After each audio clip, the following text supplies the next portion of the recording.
So I'm Lala Roque from DZBB. This is Chico Martin.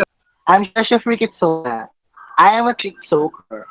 I'm here for the VFAL Image Description Challenge. I am here for the VFiles Image Description Challenge. I'm here for Vifal's Description Challenge.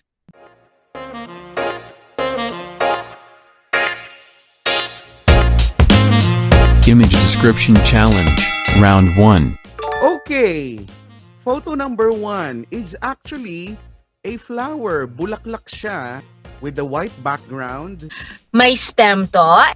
Parang star shape siya eh.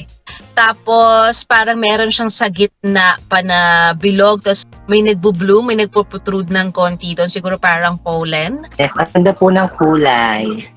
Kulay dilaw.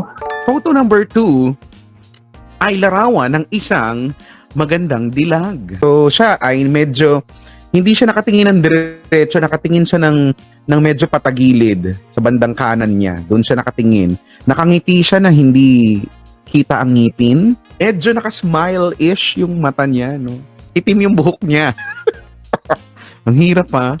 At yung background niya ay parang dirty white. At ang ganda ng makeup niya with natural look na lipstick. Naka pinkish red yung kanyang lipstick with a little blush on. Siyempre, kilay is life. Nakaladlad yung hair niya. Ayun po, naka-edge set po siya.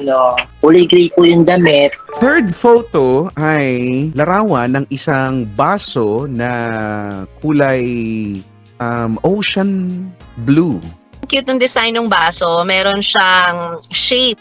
Yung baso na yan, parang may carvings na pahaba-haba. So, tingin ko, triangle eh. Maliliit na triangle. Tabi-tabi siya na triangle. Nakalagay siya sa isang puting table. At meron siyang background na black. Yes, may tubig po siya. To be continued.